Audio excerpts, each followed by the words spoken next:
Assalamualaikum warahmatullahi wabarakatuh. Salam sejahtera untuk kita semua. Shalom, Om Swastiastu, Namo Buddhaya, Salam Kebajikan. Yang Mulia Ketua Pengadilan Tinggi Medan, Bapak Dr. Andes Haji Panusunan Harahap, Sarjana Hukum Magister Hukum.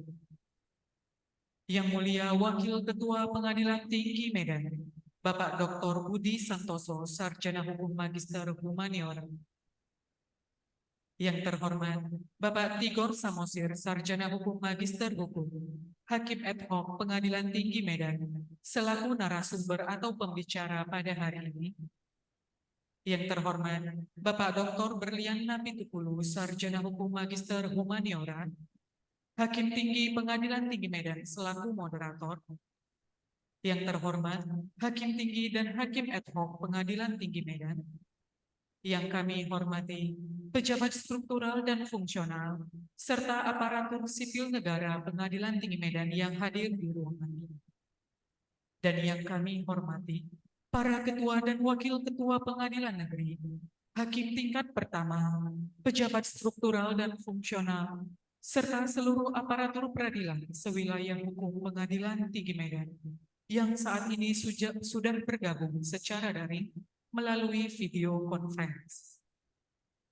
Bapak dan Ibu yang kami hormati, kita haturkan puji syukur kehadiran Allah Subhanahu wa Ta'ala, Tuhan yang Maha Esa, karena atas berkat dan hidayahnya, kita semua dapat bersinergi dan berkumpul bersama dalam melaksanakan kegiatan bimbingan teknis dan administrasi yudisial Pengadilan Tinggi Medan dan Pengadilan Negeri sewilayah hukum Pengadilan Tinggi Medan dengan topik tindak pidana perbankan.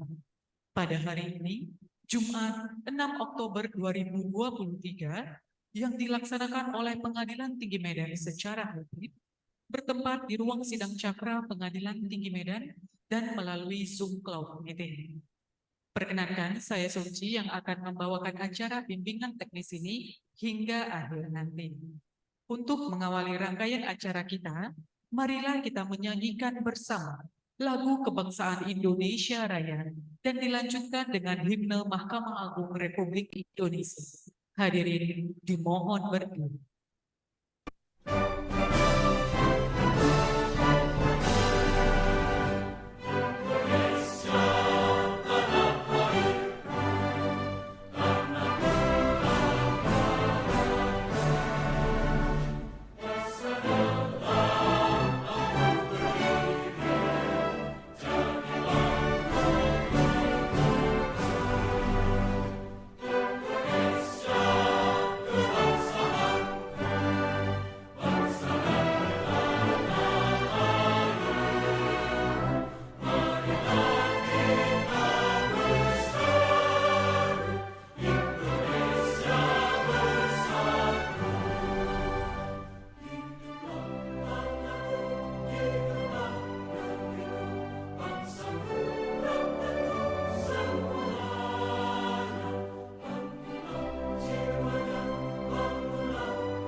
Persilakan duduk kembali. Marilah kita hening sejenak, seraya berdoa kepada Tuhan Yang Maha Esa, agar pelaksanaan kegiatan pada hari ini dapat terlaksana dengan baik dan lancar. Pembacaan doa akan dipimpin oleh Bapak Andri Pramono, Sarjana Komputer, Magister Sains, Kepala Bagian Perencanaan dan Kepegawaian Pengadilan Tinggi Medan.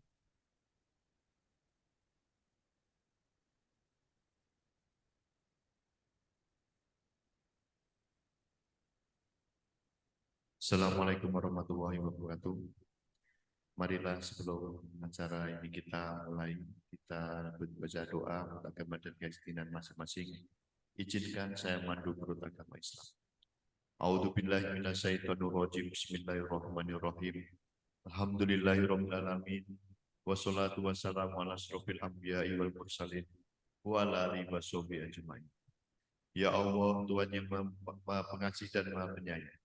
Pada kesempatan siang hari ini, kami dapat bertemu baik secara luring maupun daring dalam rangka pembinaan teknis dan administrasi yudisial Pengadilan Tinggi Medan dan Pengadilan Negeri Sumatera Utara. Untuk itu perkenankanlah kami menyampaikan rasa syukur kehadiran atas segala rahmat dan karunia yang selalu Engkau curahkan kepada kami. Ya Allah, Tuhan yang Maha Kuasa, jadikanlah pertemuan siang ini sebagai pertemuan yang Kau rahmati, dan berikanlah ampunan-Mu dari segala hilaf dan dosa. Ya Allah, Tuhan yang Maha Mengetahui, limpahkanlah kepada kami semua yang hadir ini kekuatan, kemudahan, dan keikhlasan, serta kecerdasan untuk dapat menyerap pengetahuan-pengetahuan yang akan kami terima, dan berilah kami ilmu yang bermanfaat dan kepahaman yang luas selama mengikuti kegiatan ini. Ya Allah, ya Tuhan kami, sesungguhnya Engkaulah satu-satunya yang dapat membimbing kami dalam melaksanakan dan memantapkan tugas-tugas kami. Jadikanlah tiap pekerjaan dan pelaksanaan tugas kami sebagai nilai ibadah kami di hadapan. Ya Allah, Tuhan Maha Pengampun, ampunilah dosa-dosa kami, dosa orang tua kami, dosa para pemimpin kami, dan dosa para pendahulu kami. Tempatkanlah kami dan mereka semua ke dalam lindungan rahmat dan ampunan. Ya Allah, terimalah doa kami. Rabbana atina fid dunya hasanah wa fil akhirati hasanah wa qina adzabannar. Subhana rabbika rabbil izzati amma yasifun wa salamun alal mursalin walhamdulillahi rabbil alamin. Assalamualaikum warahmatullahi wabarakatuh.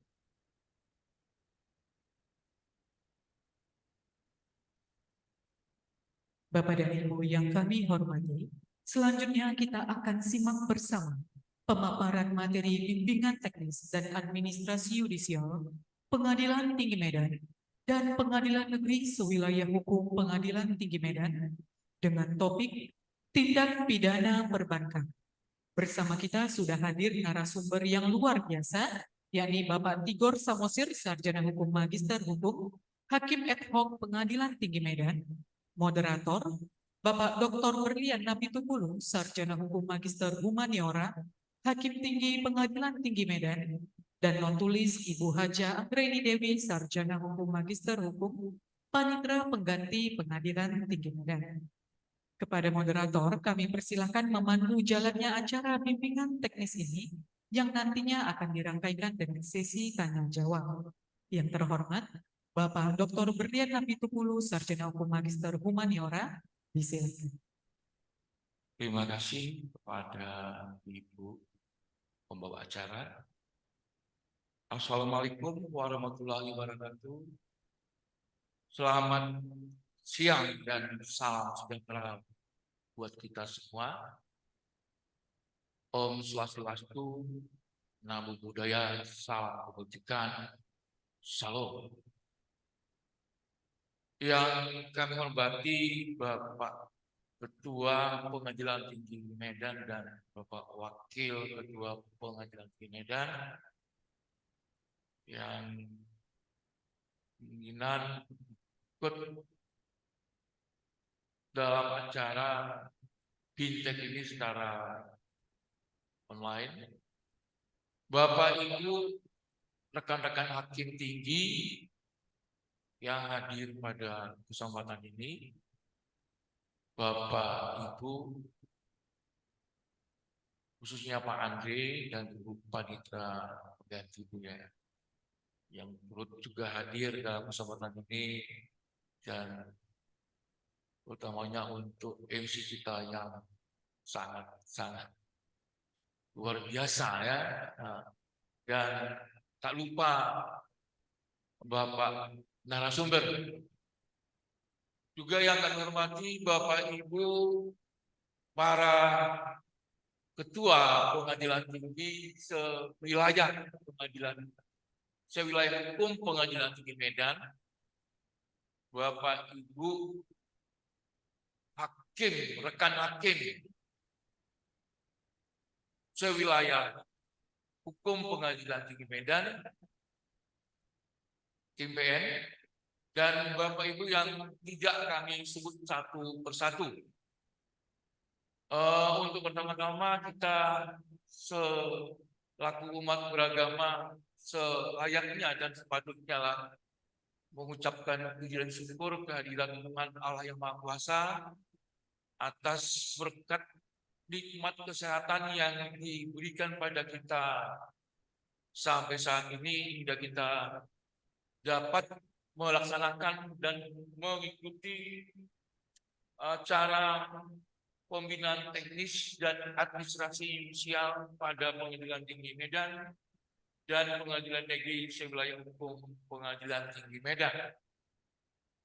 Dan untuk hari ini, topik yang akan disampaikan oleh narasumber kita yaitu menyangkut tindak pidana perbankan. Untuk itu, kami selaku moderator mewakili narasumber pada kesempatan ini dengan amat sangat meminta kepada Bapak Ibu rekan-rekan hakim atau para pejabat struktural atau fungsional sewilayah Pengadilan Tinggi Medan untuk kiranya nanti berperan aktif untuk bertukar pikiran atau saling tanya atau jawab. Kami ulangi sekali lagi, kami sangat berharap Bapak Ibu rekan hakim yang ada di Pengadilan Negeri sewilayah Pengadilan Tinggi Medan agar kiranya dapat berperan aktif sehingga bintek yang dilaksanakan tiap Jumat dapat roh yang nyala, hidup, sehingga bintek ini jadi bahan yang menarik atau yang sangat amat penting buat kita. Dan perlu kami sampaikan juga dalam kesempatan ini bahwa bintek ini adalah program dari Bapak Kapiti, sehingga kita selaku bawahan beliau ya harus proaktif untuk turut mensukseskannya atau melaksanakannya. Baiklah, untuk tidak berpanjang-panjang, sebelum narasumber menyampaikan topik yang menjadi bahan bintek pada sore hari ini, kami akan bacakan CV dari Bapak narasumber. Bapak narasumber adalah Bapak Tigor Samosir, SHMH, lahir di Sukabumi 14 November 1956, dan beliau riwayat pendidikan S1 dari USU, jurusan Hukum Internasional, diperoleh tahun 1983, S2 dari Universitas 17 Agustus 145 Jakarta, diperoleh tahun 2013, dan riwayat pekerjaan atau jabatan beliau di pengadilan: pertama, Hakim ad hoc Tipikor Pengadilan Tinggi Sulawesi Tenggara 17 Maret 2016. Kemudian dilanjut ke Hakim ad hoc Tipikor Pengadilan Tinggi Medan sejak 1 Juli 2021 sampai dengan saat ini. Dan topik yang akan beliau sampaikan dalam acara BIMTEK ini yaitu tindak pidana perbankan. Mungkin walaupun dalam keseharian, dalam praktek beracara di pengadilan jarang-jarang kita temukan, namun topik ini adalah bagian daripada pekerjaan atau tugas keseharian kita selaku aparat pengadilan. Dan untuk singkatnya dan lebih jelasnya, kami berikan waktu dan kesempatan kepada Bapak Tigor untuk menyajikan materinya. Kami persilakan.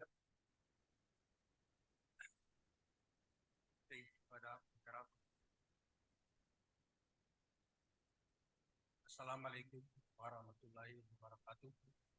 Selamat sore. Salam sejahtera buat kita semua. Yang terhormat Ketua Pengadilan Tinggi Medan, wakil, rekan-rekan hakim, baik karir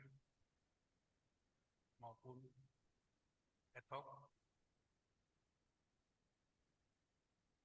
para ketua pengadilan negeri, wakil ketua pengadilan negeri, sewilayah hukum Pengadilan Tinggi Medan, sekretaris, panitera, dan seluruh aparatur sipil negara yang mengikuti acara pembinaan teknik pada sore hari ini. Puji syukur kita panjatkan kehadirat Tuhan Yang Maha Esa yang masih memberikan kesempatan di mana kita dapat mengikuti acara ini dalam keadaan sehat walafiat. Semoga apa yang disampaikan dapat bermanfaat bagi kita semua. Yang dalam hal ini saya mendapat tugas dari Ketua Pengadilan Tinggi Medan untuk menyampaikan materi mengenai tindak pidana perbankan di dalam teknis. Kalau menurut saya sebenarnya di dalam hal pembinaan teknis ada hal-hal permasalahan yang ditemukan yang perlu dipecahkan di dalam pembinaan tersebut. Namun demikian, acara ini kita anggaplah sebagai urun rembuk berdiskusi. Kemungkinan para pengadilan negeri menemukan hal-hal yang berkaitan dengan tindak pidana perbankan di dalam pelaksanaan tugasnya untuk dapat kita diskusikan pada sore hari ini. Ini hanyalah sebagai penyegaran. Menurut saya, menurut tema saya ini penyegaran. Kalau di militer dulunya orang yang pakai wing itu ada penyegaran. Penyegaran terjun. Pakai wing terjun, dia penyegaran terjun. Karena sudah lama tidak pernah terjun, dibuat penyegaran, ada juga yang korban. Akhirnya ditinjau kembali. Dalam hal pembinaan teknis ini juga mudah-mudahan para peserta tidak bosan sehingga bermanfaat bagi kita. Dalam materi ini kami ambil dari Undang-Undang Nomor 10 Tahun 1998 atas perubahan Undang Nomor 7 Tahun 1992 tentang perbankan. Dan juga Undang-Undang Nomor 23 Tahun 1999 tentang perbankan, tentang Bank Indonesia.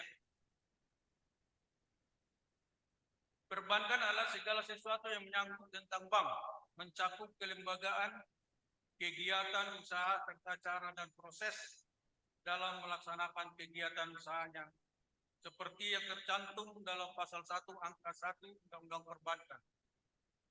Bank adalah badan usaha yang menghimpun dana dari masyarakat dalam bentuk simpanan dan menyalurkannya kembali kepada masyarakat dalam bentuk kredit dan atau bentuk-bentuk lainnya dalam rangka meningkatkan taraf hidup rakyat banyak, sebagaimana dimaksud dalam pasal 1 angka 2 Undang-Undang Perbankan. Dengan demikian, isu utama perbankan pada umumnya meliputi menghimpun dana dari masyarakat dalam bentuk simpanan berupa giro, deposito berjangka, sertifikat risiko, tabungan dan bentuk lain yang dipersamakan dengan hal tersebut. Memberikan kredit, memberikan jasa lalu lintas pembayaran, memberikan jasa atas peredaran uang. Tindak pidana perbankan adalah suatu perbuatan melawan hukum yang dilakukan baik dengan sengaja ataupun dengan tidak sengaja, yang ada hubungannya dengan lembaga, perangkat, dan produk perbankan, sehingga menimbulkan kerugian material dan atau imaterial bagi perbankan itu sendiri maupun bagi nasabah atau pihak ketiga lainnya yang dilakukan oleh bank dalam menjalankan fungsi dan usahanya yang diatur dalam Undang-Undang Perbankan yang merupakan larangan dan keharusan untuk ditaati. Misalnya larangan mendirikan bank gelap dan pembocoran rahasia bank. Kejahatan perbankan akan ditindak melalui ketentuan yang diatur dalam Undang-Undang Perbankan. Tindak pidana perbankan dapat diartikan juga sebagai tindak pidana di bidang perbankan, mencakup perbuatan yang melanggar hukum yang ada kaitannya dengan bisnis perbankan. Dalam hal ini tercakup juga bank sebagai pelaku dan juga bank sebagai korban. Misalnya seorang merampok bank adalah kejahatan di bidang perbankan.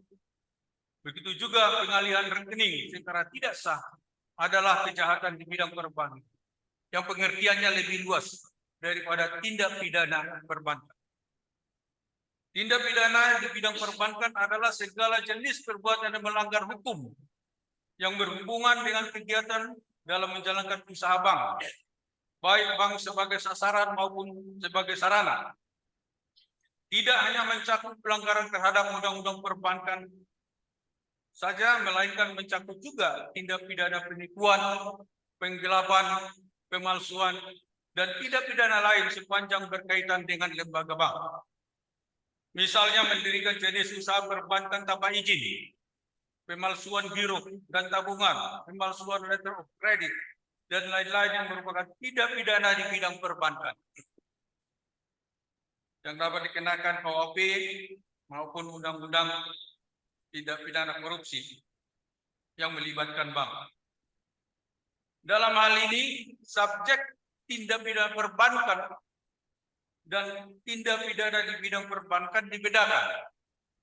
Subjek hukum atau pelaku dalam tindak pidana perbankan terbatas hanya pada organ-organ yang terdapat di dalam bank itu sendiri, yaitu pegawai bank, pemegang saham, direksi, komisaris, pihak terafiliasi.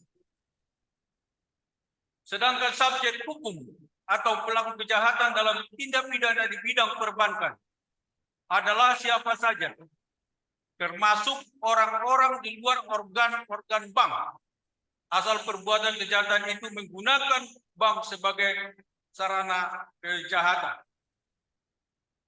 Banyak permasalahan yang terjadi di dunia perbankan yang cukup besar pengaruhnya di kalangan masyarakat maupun dunia usaha.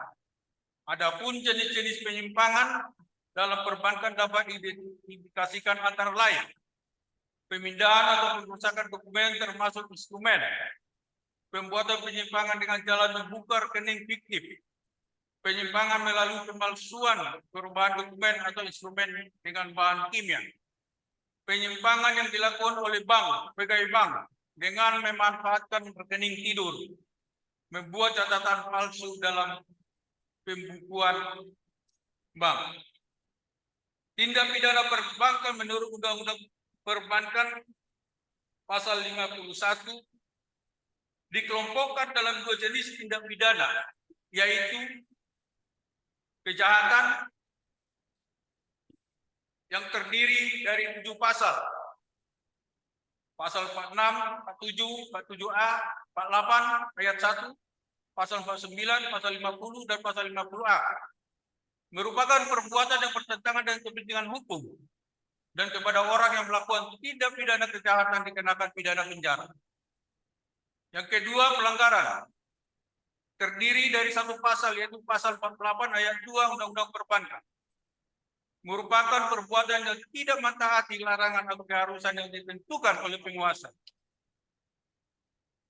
Dan kepada orang yang melakukan tindak pidana pelanggaran dikenakan pidana kurungan yang sanksinya lebih ringan dari tindak pidana kategori kejahatan.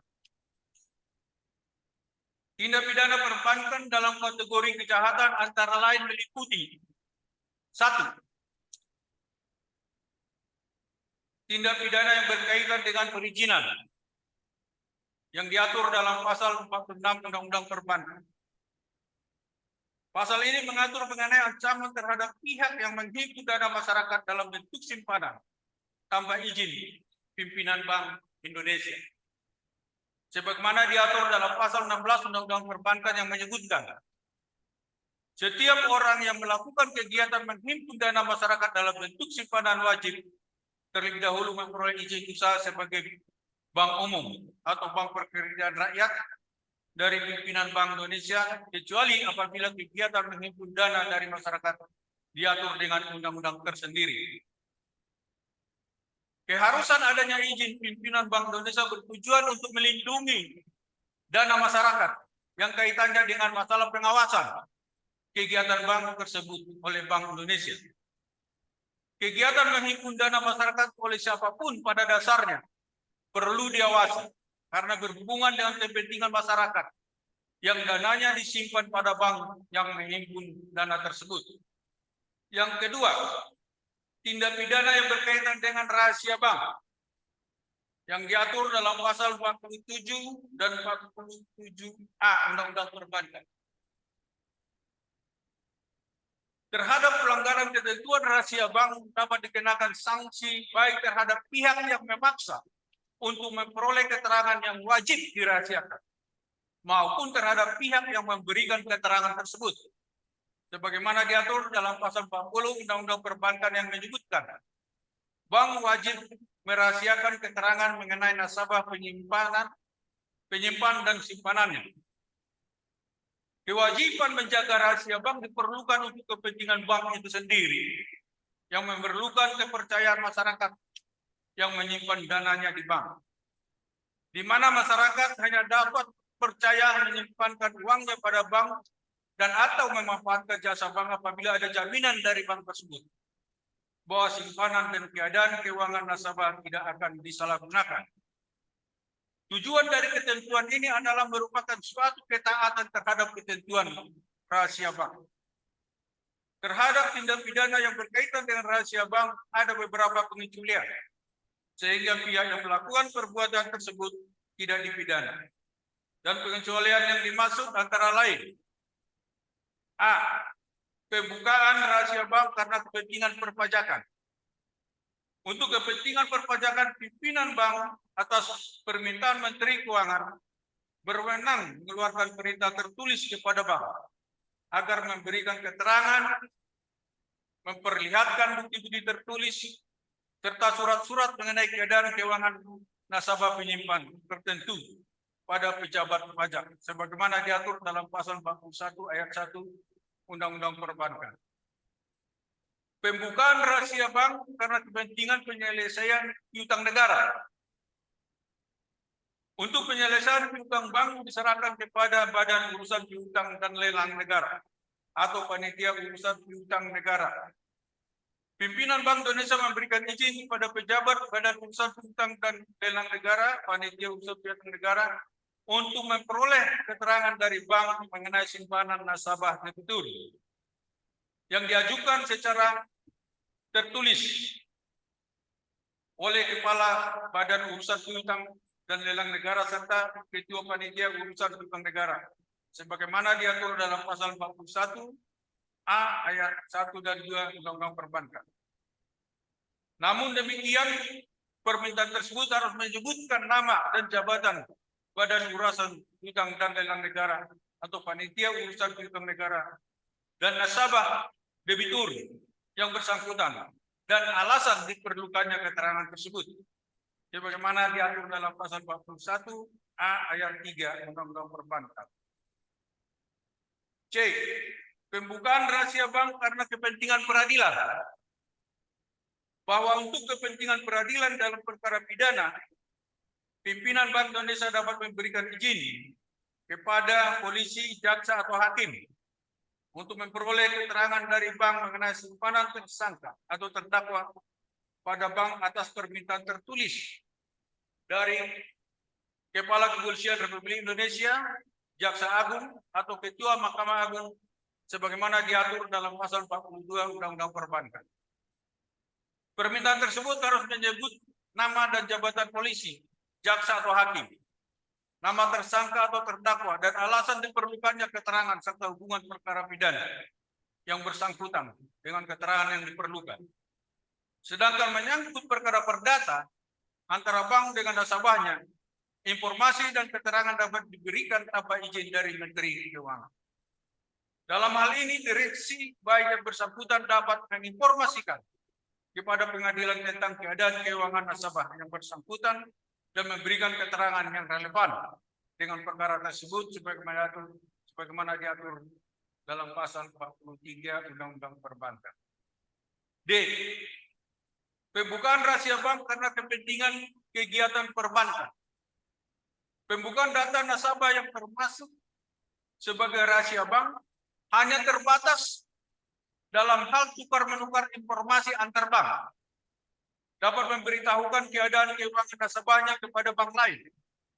Tukar-menukar informasi antar bank dimaksudkan untuk kelancaran dan mengamankan kegiatan usaha bank guna mencegah kredit rangkap, serta untuk mengetahui keadaan dan status dari suatu bank ke bank yang lain, sehingga bank dapat menilai tingkat risiko yang dihadapi sebelum melakukan transaksi dengan nasabah atau bank lain, sebagaimana diatur dalam pasal 44 ayat 1 Undang-Undang Perbankan. Pembukaan rahasia bank atas permintaan pemegang rekening. Pembukaan rahasia bank atas permintaan nasabah penyimpan itu sendiri maupun melalui kuasa hukum nasabah pemegang rekening. Bila mana yang diajukan oleh kuasa hukum harus secara tertulis, sebagaimana diatur dalam pasal 44 ayat 1 yang menyebutkan atas permintaan persetujuan atau kuasa dari nasabah penyimpan yang dibuat secara tertulis, bank wajib memberikan keterangan mengenai simpanan nasabah penyimpan pada bank yang bersangkutan kepada pihak yang ditunjuk oleh nasabah penyimpan tersebut. F. Pembukaan rahasia bank karena kepentingan ahli waris. Jika nasabah penyimpan telah meninggal dunia, maka ahli waris dari nasabah penyimpan tersebut berhak mengajukan permintaan untuk membuka keadaan keuangan nasabah penyimpan yang telah meninggal tersebut, diatur dalam pasal 44 ayat 2. Pembukaan rahasia bank berkaitan dengan kewajiban memberikan laporan. Pembukaan rahasia bank berkaitan dengan pelaksanaan kewajiban bank dalam hal pelaporan kepada Pusat Pelaporan dan Analisa Transaksi Keuangan PPATK diatur dalam Undang-Undang Tindak Pidana Pencucian Uang yang menyebutkan pelaksanaan kewajiban pelaporan untuk penyedia jasa keuangan yang berbentuk bank dikecualikan dan ketentuan rahasia bank sebagaimana dimaksud dalam undang-undang yang mengatur mengenai rahasia bank. Rahasia bank adalah segala sesuatu yang berhubungan dengan keterangan mengenai nasabah penyimpan dan simpanannya.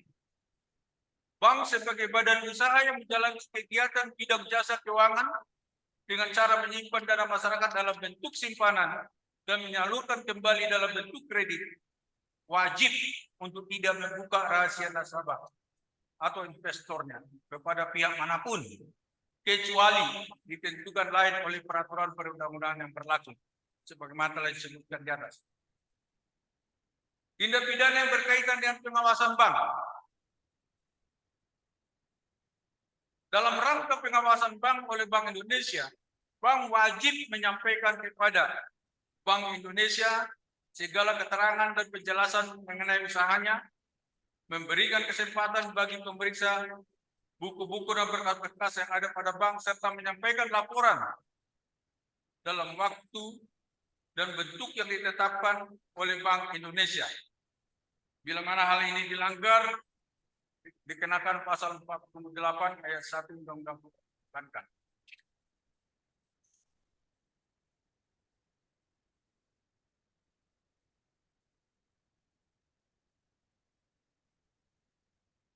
Bank sebagai lembaga yang mengelola dana masyarakat dalam jumlah yang besar harus mematuhi kewajibannya kepada Bank Indonesia dan atau otoritas jasa keuangan sebagai pengawas bank yang ditentukan Undang-Undang Perbankan. Yang dibuat dalam bentuk laporan bank berupa neraca tahunan dan perhitungan laba rugi tahunan, serta penjelasan yang disusun berdasarkan prinsip akuntansi yang berlaku umum, serta laporan berkala lainnya kepada otoritas jasa keuangan, sehingga otoritas jasa keuangan mengetahui bagaimana aktivitas kegiatan usaha bank. Di mana karena sering terjadinya ada kegiatan praktek bank dalam bank yang ilegal atau dilarang dengan menggunakan dana nasabah tanpa sepengetahuan Bank Indonesia. Misalnya dimasukkan ke perusahaan yang dilarang dilakukan oleh orang dalam bank untuk kepentingan orang-orang tertentu.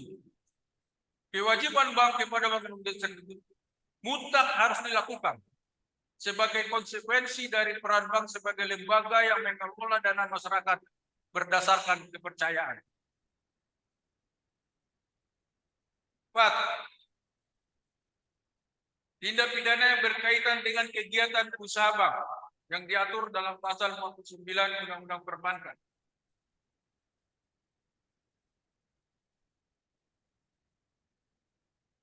Kegiatan usaha suatu bank semakin banyak dan bervariasi sejalan dengan semakin tingginya persaingan usaha antar bank. Oleh karenanya bank wajib menjaga kepercayaan masyarakat dan bertanggung jawab dalam menggunakan dana nasabah.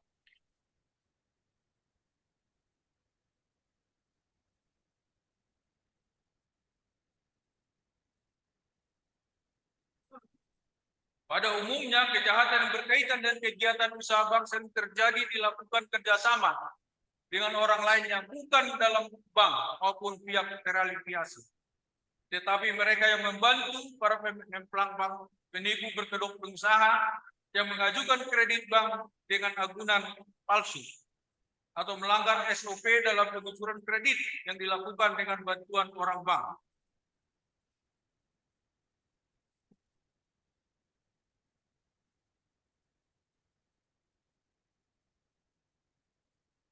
Yang kelima, tindak pidana perbankan yang berkaitan dengan pihak terafiliasi. Pihak terafiliasi menurut ketentuan pasal 1 angka 22 Undang Perbankan yaitu anggota Dewan Komisaris, pengawas, direksi atau kuasanya, pejabat atau karyawan bank, anggota, pengurus, pengawas, pengelola atau kuasanya, pejabat atau karyawan bank itu sebagai bank yang berbentuk hukum koperasi sesuai dengan peraturan perundang-undangan yang berlaku. Pihak memberikan jasanya kepada bank antara lain akuntan publik, penilai, konsultan hukum dan konsultan lainnya. Pihak yang menurut permintaan Bank Indonesia turut serta mempengaruhi pengelolaan bank antara lain pemegang saham dan keluarganya, keluarga komisaris, keluarga pengawas, keluarga direksi dan keluarga pengurus. Hal ini diatur dalam pasal 50 Undang-Undang Perbankan. Pihak terafiliasi yang dengan sengaja tidak mematuhi langkah-langkah yang diperlukan sesuai dengan ketentuan undang-undang dan peraturan lainnya dikenakan pasal ini. Yang keenam, tindak pidana perbankan yang berkaitan dengan pemegang saham diatur dalam pasal 50A Undang-Undang Perbankan. Pasal ini dikenakan kepada pemegang saham bank yang dengan sengaja menyuruh Dewan Komisaris, direksi atau pegawai bank yang untuk melakukan atau tidak melakukan tindakan yang mengakibatkan bank tidak melaksanakan langkah-langkah yang diperlukan untuk memastikan ketaatan bank terhadap ketentuan dalam Undang-Undang Perbankan dan ketentuan peraturan perundang-undangan lain yang berlaku bagi bank.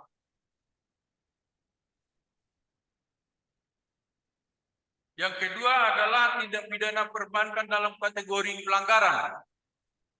Diatur dalam pasal 48 ayat 2 Undang-Undang Perbankan yang menyebutkan. Tidak usah kami bacakan pasalnya. Pihak bank yang lalai melakukan kewajiban kepada Bank Indonesia sebagaimana keterangan penjelasan mengenai usaha yang menurut tata cara yang diterapkan bank dikenakan pasal ini.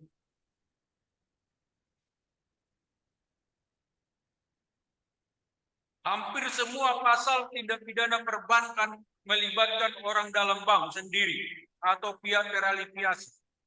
di mana dari 6 pasal tentang kejahatan hanya 1 pasal yang tidak melibatkan pihak bank, yaitu perbuatan menghimpun dana masyarakat tanpa izin Bank Indonesia. Yang artinya kerentanan terjadinya kejahatan perbankan justru dari dalam bank itu sendiri. Kejahatan perbankan dari waktu ke waktu semakin meningkat dikarenakan beberapa hal. Lemahnya pengawasan internal. Bank sering menutupi jika terjadi pelanggaran hukum di bank untuk menjaga reputasi bank sehingga pelakunya dirahasiakan dan tidak diselesaikan melalui jalur hukum.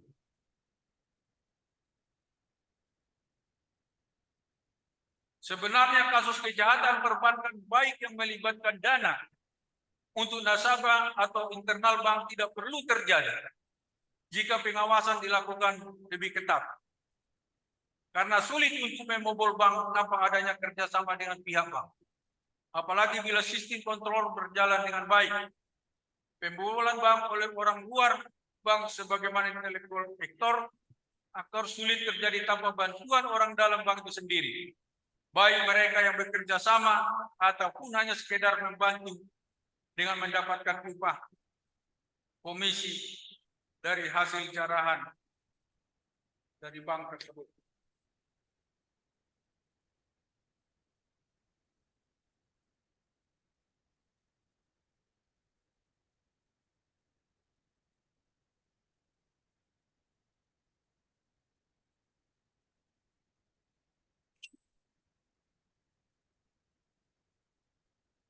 Ini.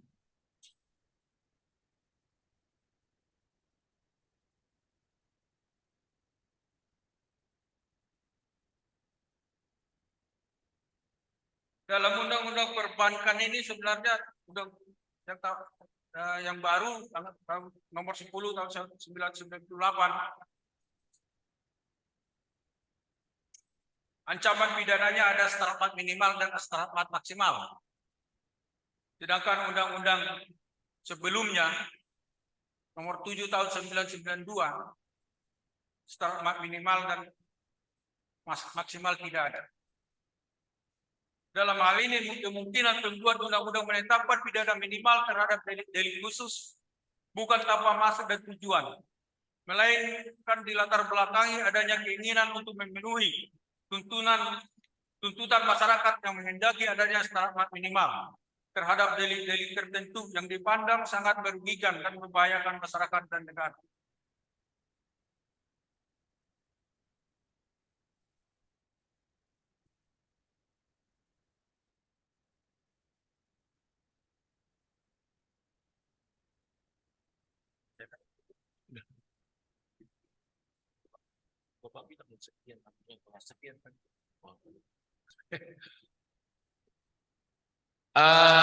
Sebelum kita lanjutkan ke sesi diskusi, kita beri aplaus kepada Bapak narasumber yang sangat luar biasa.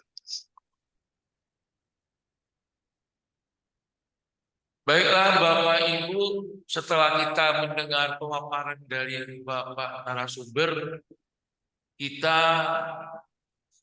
melihat ternyata dalam dunia perbankan rentan dengan kejahatan, baik itu oleh orang luar, terutama orang dalam sendiri dari perbankan itu.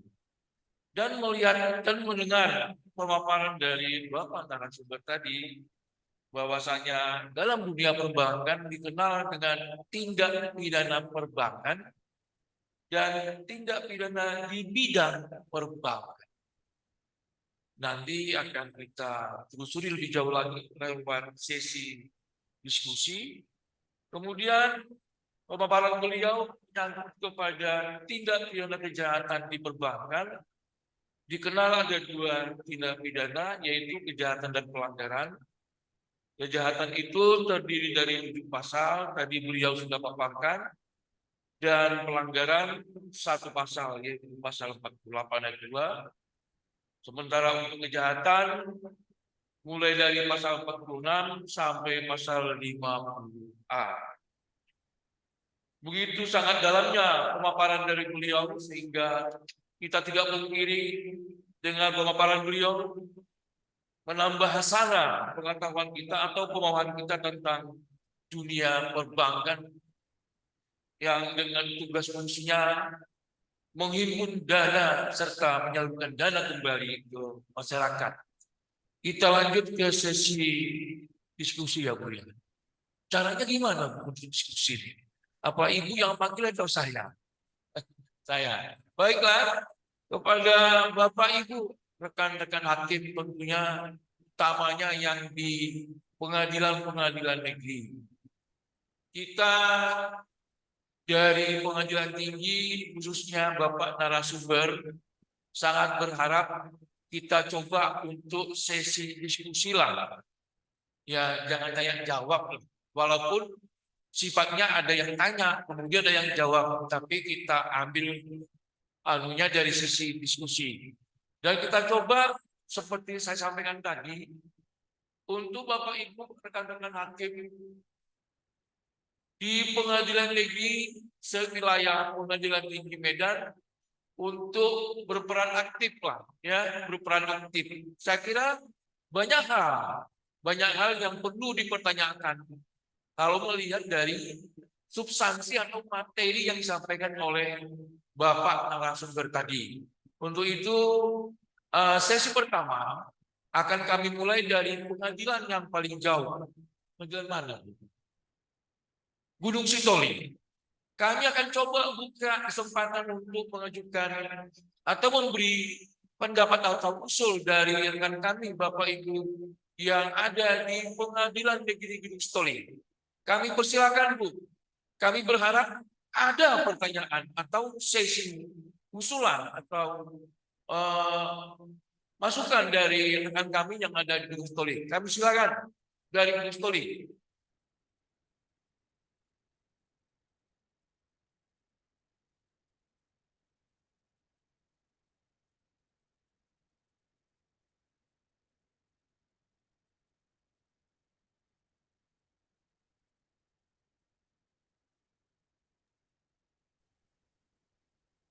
Halo, bagaimana dari Gunung Sitoli?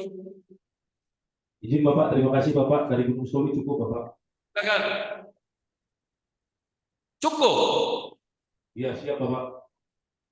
Terima kasih Pak ya, karena Bapak udah merasa cukup.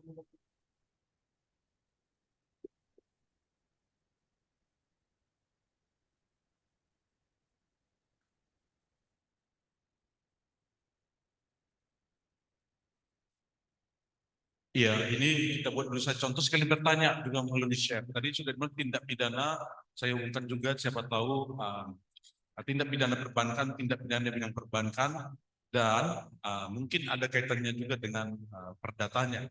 Tapi Ya, yang pasti ini pancingan pertanyaan atau gimana? pancingan untuk supaya kita. Oh, pancingan Bapak Hakim yang ada di PN. Iya. Oh iya, terima kasih Pak. Nah, Silakan. ini kan umum yang dialami oleh masyarakat. Masyarakat itu umum melihat dan mengalami bahwa kadang uangnya hilang dari tabungannya. Nah, terus kemudian ATM. Dan ditanya, kok bisa hilang? Mungkin Bapak, Ibu, passwordnya kan dikasih sama orang. Nggak mungkin hilang seperti itu.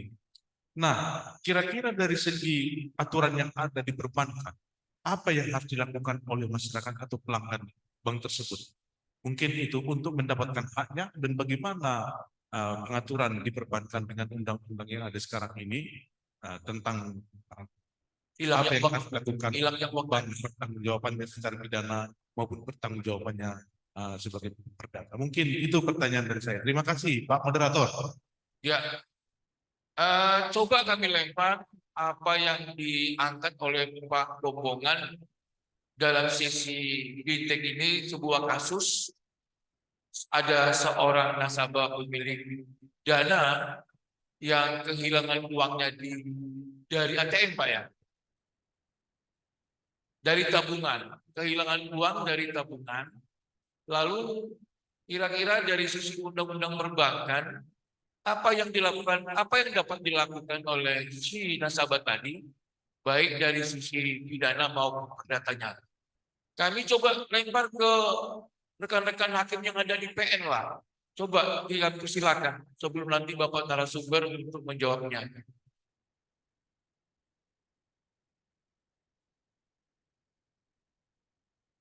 Nggak mau. Gimana?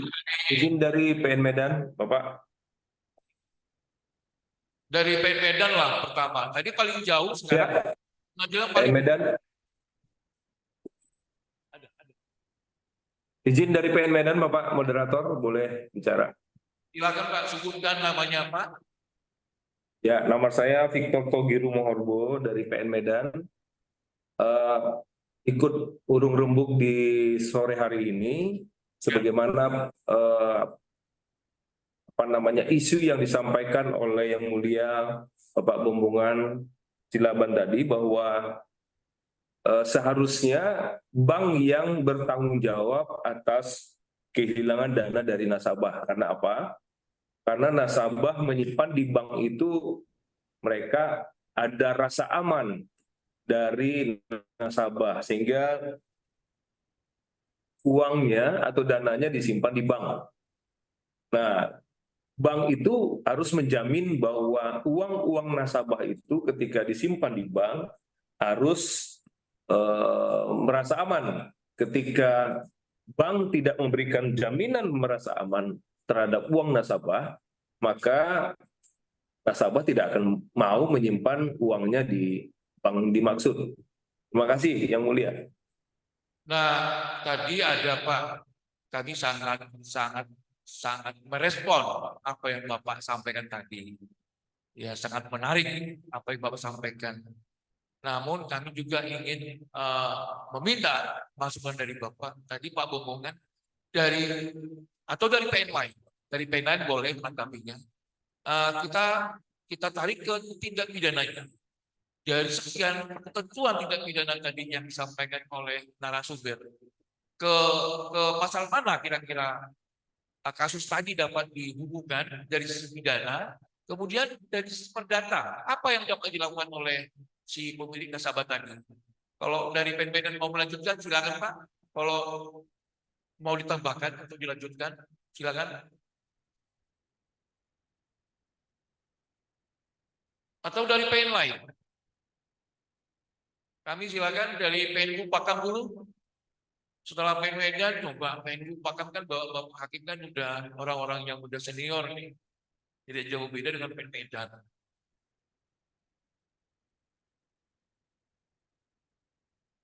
Silakan Pak dari PNU Pakam.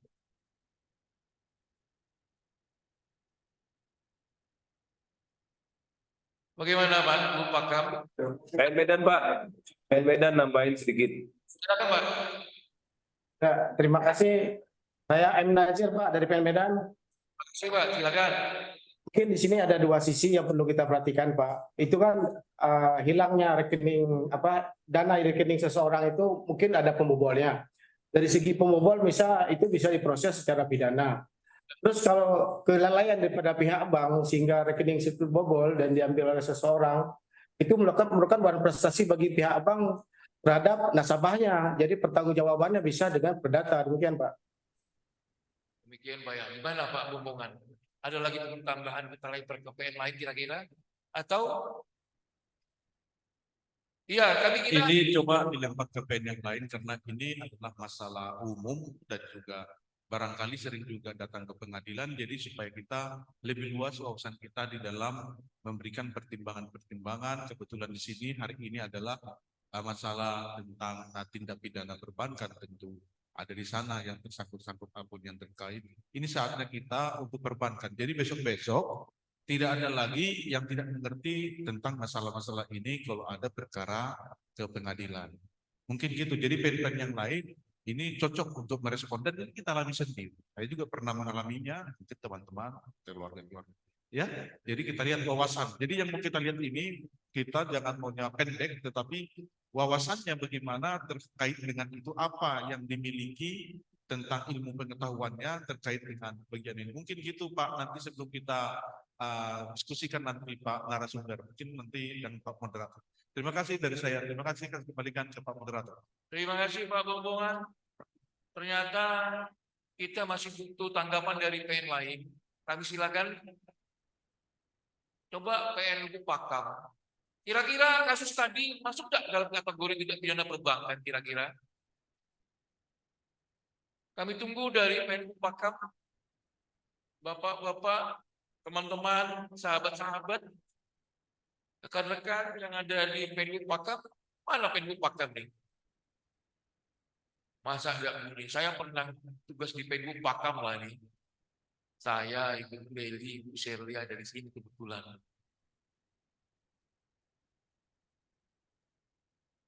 Pen lain, silakan. Kalau ragu dari sisi pidananya, dari sisi perdata boleh silakan.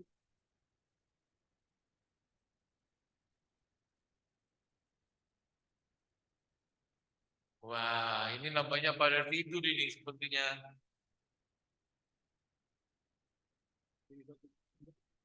Kalau begitu, coba kita jangan narasumber dulu lah. Kita serahkan dulu kepada floor, pada teman-teman bapak-bapak yang ada di sini kalau pada makan. Jika ada ya, baru nanti baru untuk bapak narasumber. Pak Kurnia mungkin. Biar hidup Pak. Orang Iya, biar hidup suasana nih. Kalau enggak, kita siapa lagi? suasana hidup kalau Mbak Soci tertangkap kamera. Wah. Tolong ditangkap kamera. Jadi ini ya, saya baru data. Ada beberapa kewajiban perbankan yang harus dipenuhi oleh suatu usaha badan hukum di usaha keuangan. Ada antara lain satu, bank itu harus menjaga keamanan keuangan nasabahnya. Bagaimana kalau nah, itu keamanan itu setiap nasabah itu kalau ada sesuatu terjadi dengan bangkrutnya bank dan sebagainya, ada lembaga penjaminan simpanan. Tetapi kalau itu kesalahan manajemen operasional bank, itu bank bertanggung jawab terhadap karyawannya yang berbuat salah. Nah itu pertanggungjawabnya ditarik dia sebagai badan hukum, kena selain 1365, 1367-nya orang anak buahnya yang salah, majikannya yang dipersalahkan. Dari sisi perdata Pak ya? Sisi perdata. Perdata.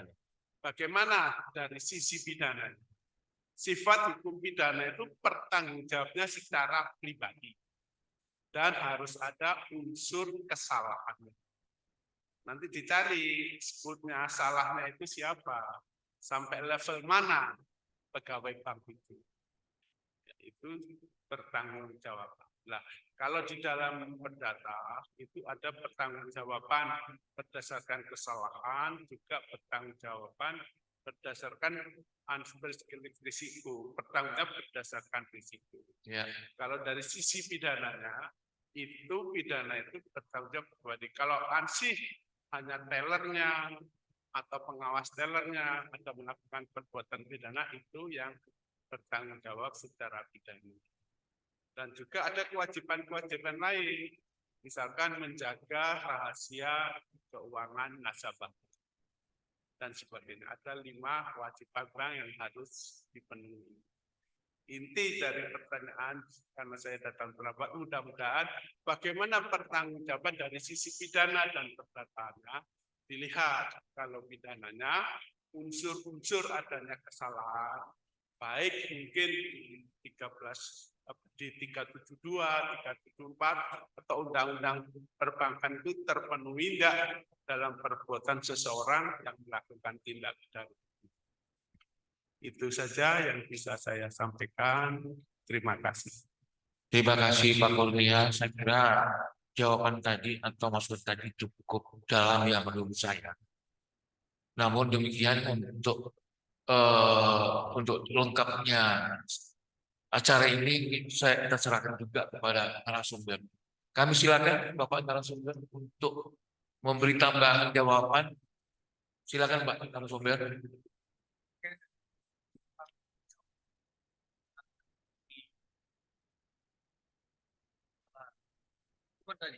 Tabungan nasabah yang hilang dari buku tabungannya.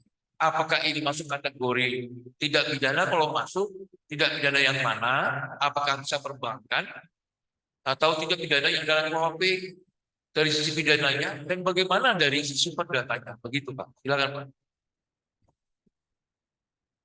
sebagaimana tadi telah kita dijelaskan ya, perbankan itu kan mempunyai kewajiban untuk menjaga kenyamanan nasabah. Dan bila mana hal ini terjadi, kita juga harus melihat. Karena sulit untuk membobol bank ini. Sulit untuk membobol bank tanpa ada kerjasama dari pihak bank. Berarti dengan demikian, kenapa hal ini terjadi? Berarti pihak bank tidak melakukan langkah-langkah sebagaimana seharusnya harus dilakukan. Dan itu termasuk ketaatan tidak melaksanakan hal-hal yang diperintahkan oleh Bank Indonesia kepada bank tersebut. Dan tidak melaksanakan prosedur yang telah ditetapkan dalam SOP bank. Membuat pencatatan palsu, benar, dan yang lainnya. Dalam hal ini memang kalau menyangkut tindak pidana perbankan, dikenakan undang-undang perbankan.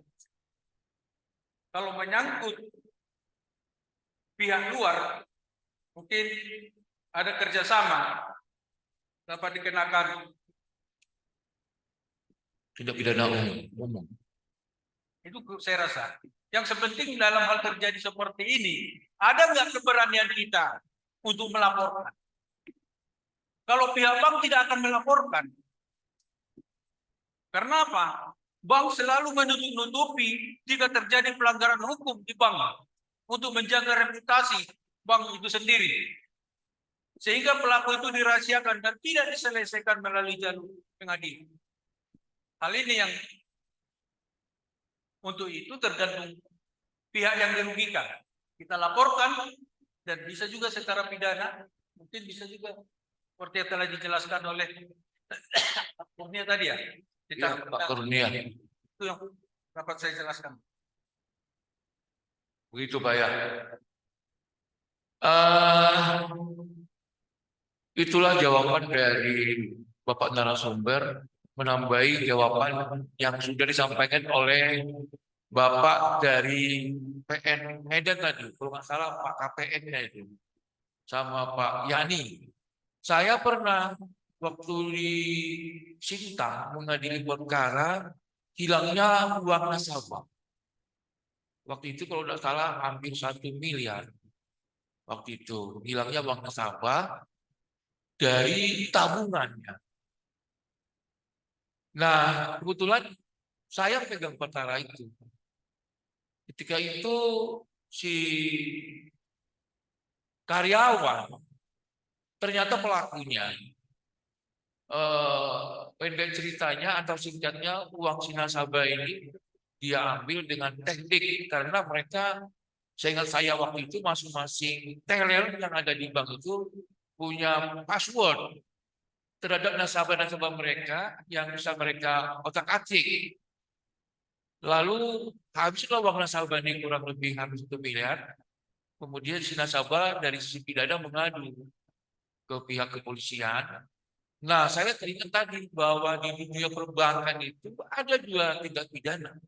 Tindak pidana perbankan itu otomatis menyangkut ketentuan atau norma-norma kaidah-kaidah yang diatur oleh Undang-Undang Perbankan nomor 10 tahun 1998 yang merubah Undang-Undang nomor 7 tahun 1992. Nah, karena yang satu ini bukan tindak pidana perbankan, tapi tindak pidana di bidang perbankan. Kejahatannya dilakukan di dunia perbankan. Nah, menyangkut ke uang nasabah. Sehingga diangkatlah kasus ini oleh penyidik kepolisian dan sampai ke pengadilan. Yang tidak salah itu digunakan pasal atau didakwakan pasal 372 penggelapan dana nasabah yang ada dalam pengawasan dia. Nah, itu dari sisi pidananya. Penambahin Pak ya, penambahin narasumber nih.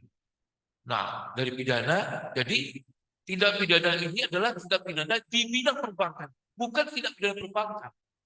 Karena tindak pidana perbankan itu kan dibatasi.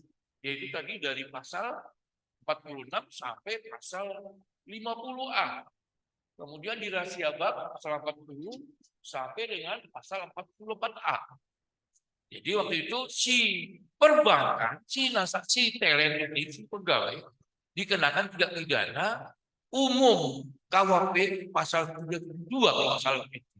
Dihukum beliau sebagai pelaku tindak pidana penggelapan di bidang yang dilakukan di bidang perbankan. Itulah dari sisi pidananya. Tentu dari perdata tadi Pak Kurnia sudah cukup jelas ya, 395, 397 pimpinan kepada bawahannya. Saya kira begitulah untuk kasus tadi. Kami kira cukup itu kasusnya. Kami lanjut lagi untuk sesi berikutnya. Kami sangat-sangat berharap ya, BINTEK ini kita ikuti dan kita untuk PN khususnya nih, untuk PN ya, untuk PN. Saya tekankan apa yang saya sampaikan ini untuk pengadilan negeri ya, karena yang kontak langsung ya dengan mereka sebagai korban adalah Bapak Ibu rekan-rekan hakim yang ada di pengadilan negeri. Kami sangat berharap peran atau proaktif dari Bapak Ibu rekan-rekan hakim. Kami silakan Bapak Ibu dari pengadilan Sidikalang, silakan. Kami beri kesempatan untuk mengajukan pertanyaan ini. Pertanyaan, silakan Pak. Baik, terima kasih Pak kesempatannya. Kami dari Sidikalang ingin bertanya mengenai tindak pidana perbankan. Perbankan seperti yang kita tahu sudah termasuk dalam sektor jasa keuangan. Kalau kita mengacu ke dalam Undang-Undang Nomor 4 Tahun 2023 tentang pengembangan dan penguatan sektor jasa keuangan yang berwenang sebagai penyidik di dalam hal tindak pidana sektor keuangan dalam hal ini perbankan, di sini diambil alih oleh otoritas jasa keuangan, Pak. Nah, saya ingin bertanya, kalau di dalam undang-undang ini disebutkan otoritas jasa keuangan berwenang untuk menghentikan untuk tidak melanjutkan dugaan tindak pidana ini ke tahap penyidikan apabila pelaku, dalam hal ini pelaku tindak pidana perbankan, mengganti kerugian yang diderita oleh korbannya. Nah, jadi OJK punya kewenangan untuk tidak melanjutkan itu ke tahap penyidikan apabila pelaku dugaan tindak pidana perbankan mengganti kerugian yang diderita korban akibat tindak pidana yang dilakukannya. Nah, yang ingin saya tanyakan, pertama, apakah tindak pidana di bidang perbankan yang seperti Bapak bilang di luar tindak pidana perbankan, tapi tindak pidana umum di bidang perbankan, penipuan, penggelapan dan lain sebagainya yang menimbulkan kerugian kepada nasabah, katakanlah itu termasuk ke dalam dugaan tindak pidana yang dapat dikecualikan oleh OJK untuk dilanjutkan ke tahap penyidikan sebagaimana kewenangannya dalam Undang-Undang Sektor Jasa Keuangan. Lalu yang kedua, saya ingin menanyakan juga, Pak, apakah wewenang OJK ini untuk tidak melanjutkan dugaan tindak pidana ke tahap penyidikan ini bisa apa istilahnya dikendalikan atau dikontrol oleh lembaga yudikatif melalui sarana katakanlah pra peradilan untuk menilai katakanlah penghentian penyidikan yang dilakukan oleh otoritas jasa keuangan dalam dugaan tindak pidana perbankan. Demikian Pak, terima kasih, izin Pak. Maaf ya Bapak dari Sidikalang tadi, kami sangat berterima kasih ya sudah coba mengajukan pertanyaan. Tapi tadi suaranya mendengung sehingga kami tidak bisa menangkap dengan jelas narasi dan pertanyaan yang Bapak sampaikan. Coba suaranya bagaimana caranya ya suaranya itu supaya kami bisa tangkap loh pertanyaannya, nggak jelas tadi. Mendengung dia, mendengung tadi suaranya. Mohon maaf Pak, apakah sekarang sudah terdengar lebih jelas? Sudah lebih jelas? Ya agak jelas nih, agak jelas. Terima kasih Pak, saya ulang pertanyaan saya. Tolong Pak, jangan terlalu cepat ya, karena mendengung suaranya Pak. Coba, silakan Pak. Terima kasih Pak, mohon maaf sebelumnya, ya saya ulang. Undang-undang perbankan seperti kita tahu dalam Undang-Undang Nomor 4 Tahun 2023 tentang pengembangan dan penguatan sektor keuangan, termasuk dalam otoritas sektor keuangan. Nah, tindak pidana yang terjadi dalam sektor keuangan dalam undang-undang ini disebutkan bahwa penyidikan dan penyelidikannya dilakukan oleh otoritas jasa keuangan. Nah, dalam salah satu pasal di undang-undang tersebut disebutkan bahwa otoritas jasa keuangan berwenang untuk tidak melanjutkan dugaan tindak pidana itu dalam tahap penyelidikannya, tidak melanjutkan ke tahap penyidikan apabila pelaku dugaan tindak pidana perbankan mengganti kerugian yang diderita oleh korban yang menderita kerugian. Nah, yang ingin saya tanyakan, apakah tindak pidana umum di bidang perbankan seperti penipuan, penggelapan, atau pemalsuan surat yang menimbulkan kerugian kepada korban dalam hal ini nasabah perbankan termasuk dalam wewenang bisa termasuk dalam wewenang OJK untuk didamaikan antara pelaku dengan korban sehingga tidak dilanjutkan ke tahap penyidikan yang pada akhirnya masuk ke tahap penuntutan. Itu Pak pertanyaan saya, izin yang pertama. Lalu yang pertanyaan saya yang kedua Pak, izin wewenang OJK ini untuk tidak melanjutkan dugaan tindak pidana ke tahap penyidikan, apakah bisa dikendalikan atau dikontrol oleh lembaga yudikatif melalui sarana katakanlah pra-peradilan apabila ada dugaan tindak pidana yang dihentikan tahap penyelidikannya oleh otoritas jasa keuangan, apakah bisa diuji oleh sarana yudikatif melalui lembaga pra-peradilan? Demikian Pak, izin, terima kasih. Oke, coba disimak ya. Nanti kalau salah narasi saya nanti dibenarkan. Kalau udah salah tangkap saya, pertanyaan dari Sedikalan tadi, pihak OJK selaku penyidik begitu ya? Begitu Pak? Betul Pak, izin. Saya potong-potong selaku penyidik berwenang untuk menghentikan suatu tindak pidana yang dilakukan oleh bank, begitu? Iya Pak, lembaga sektor jasa keuangan dalam hal ini perbankan Pak salah satu bagiannya. Salah satu kewenangannya berhak menghentikan, begitu? Betul Pak. Ketika penyidikan. Dalam tahap penyelidikan Pak, jadi kalau misalnya ada dugaan tindak pidana, apabila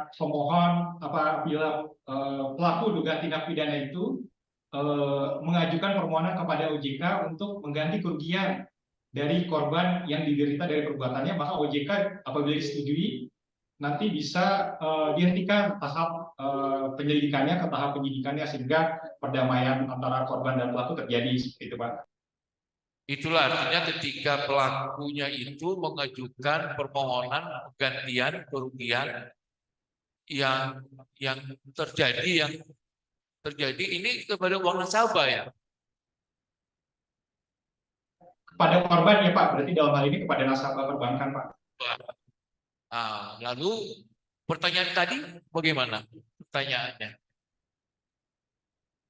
Izin Pak, pertanyaan saya karena di undang-undang ini hanya menyebutkan tindak pidana sektor perbankan yang berarti undang-undang dalam tindak pidana dalam undang-undang perbankan. Namun yang ingin saya tanyakan, bagaimana tindak pidana di bidang perbankan, yaitu tindak pidana umum yang diatur dalam Kitab Undang-Undang Pidana, namun dilakukan oleh lembaga perbankan, apakah termasuk dalam wewenang OJK untuk menghentikan penyelidikannya tersebut? Terima kasih Pak. Bagaimana dengan tindak pidana umum seperti penggelapan, penipuan, ya begitu Pak ya? Betul Pak. Apakah si pelaku dapat juga mengajukan agar penyidikan dihentikan kalau si pelaku mengajukan penawaran membayar ganti rugi, begitu Pak ya? Betul Pak, kalau di Undang-Undang Nomor 4 Tahun 2023. Ya, udah. Itu pertama tadi Pak ya. Narasumber bisa simak enggak? Begini Pak,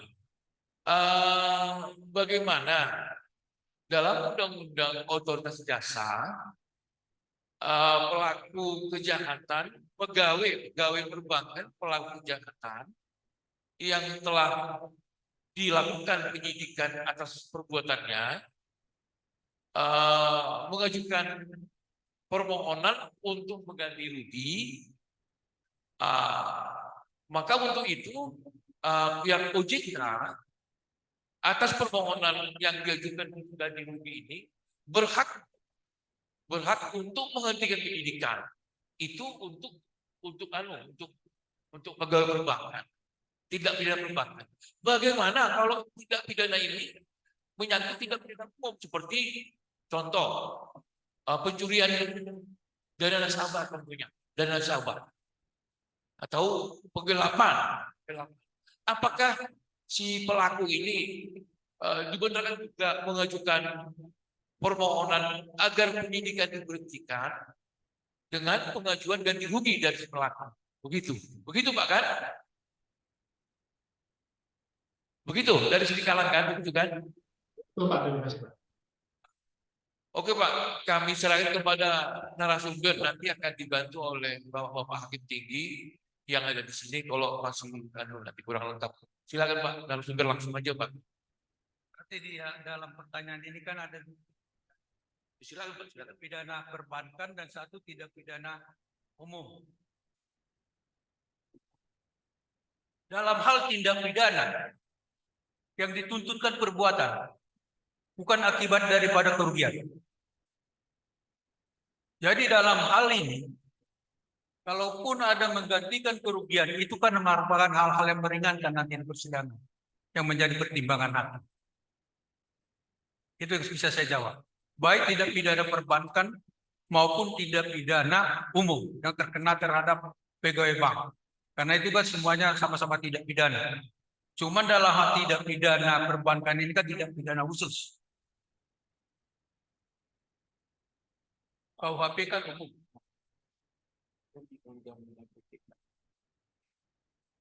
Ini kepada pelaku tidak dia melakukan ganti rugi, dia tidak akan jadi sendiri kita.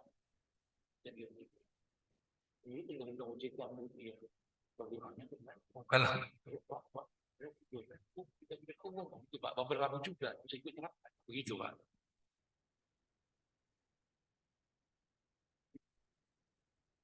Undang-undang OJK ya. Iya. Undang OJK tidak belum saya baca sebenarnya.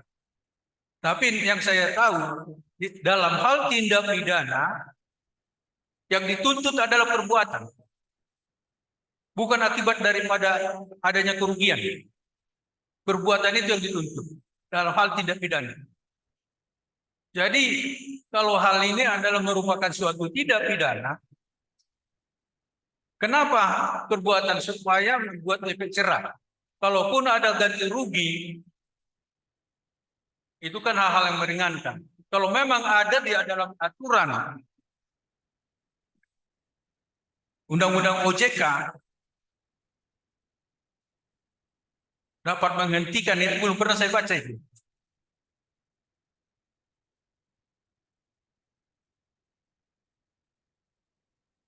Belum pernah saya baca. Tapi saya rasa kalau memang penyidik dalam tindak pidana perbankan itu kan ada kepolisian negara RI dan juga otoritas jasa keuangan. Apakah penyidik bisa, kalau bukti-buktinya terpenuhi, apakah bisa dia menghentikan penyidikan?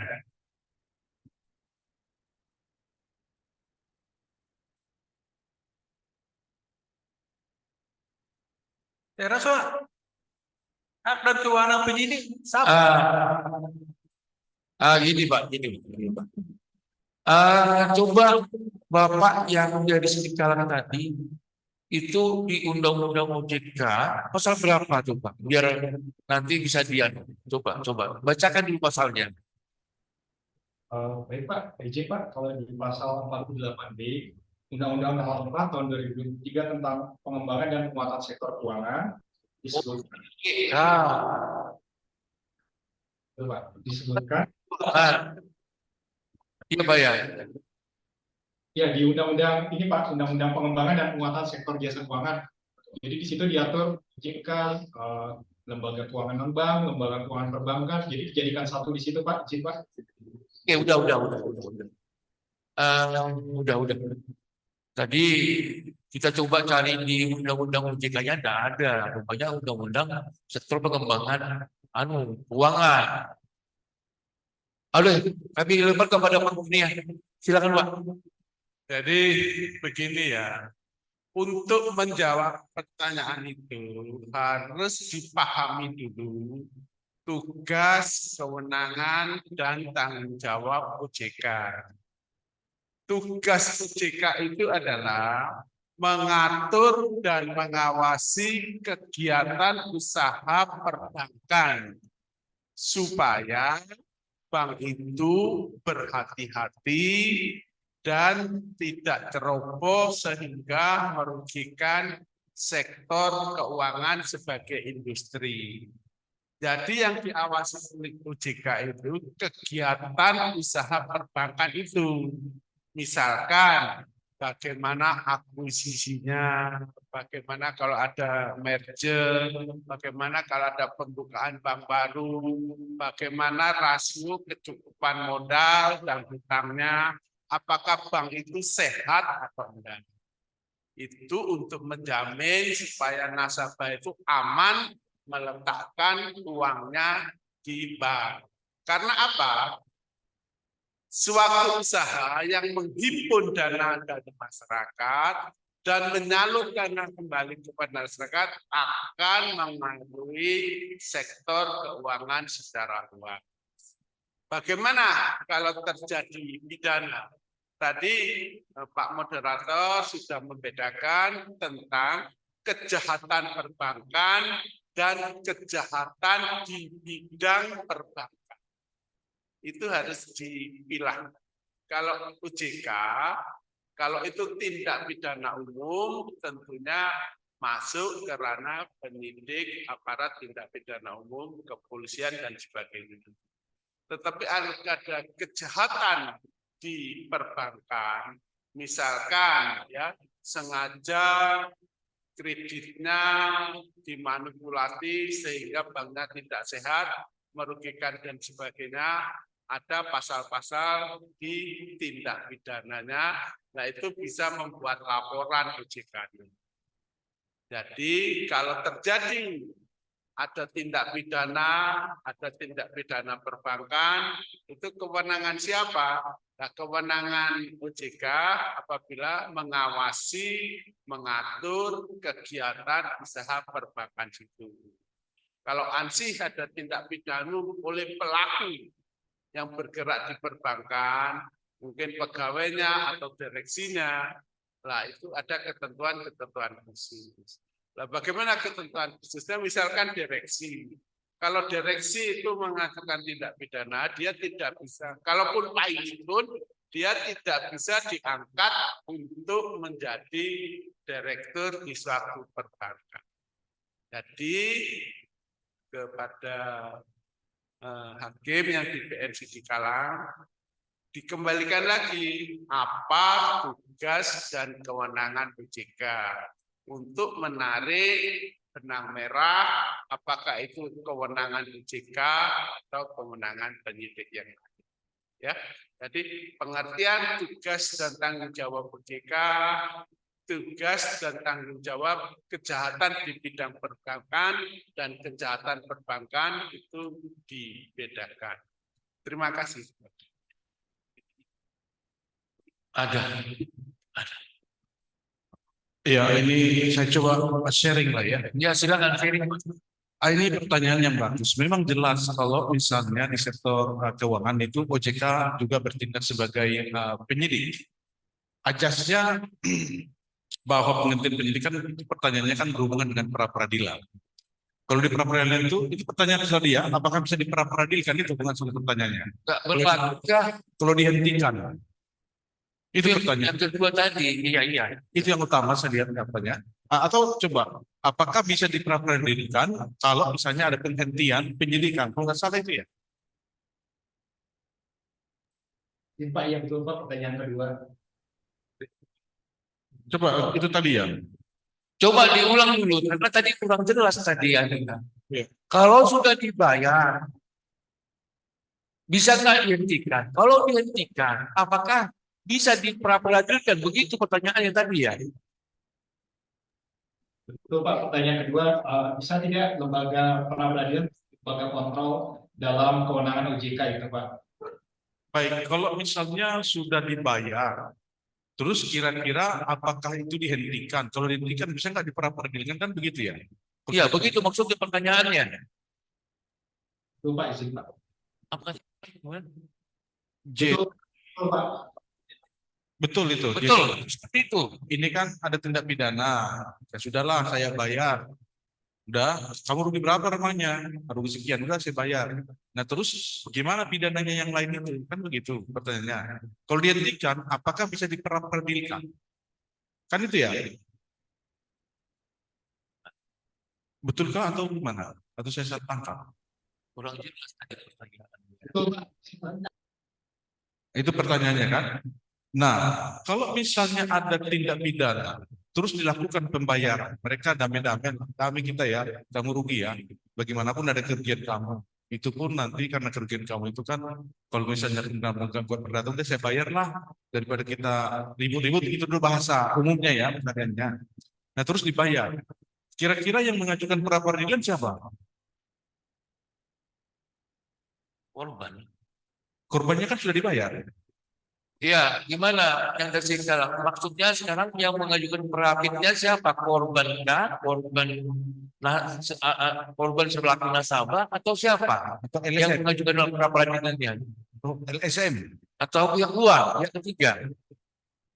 Ya, Pak, ya mungkin bisa pihak ketiga seperti ormas atau LSM seperti itu, Pak, atau nasabah lain yang masih merasa dirugikan atas pergantian kerugian yang diberikan oleh perbankan tersebut. Iya.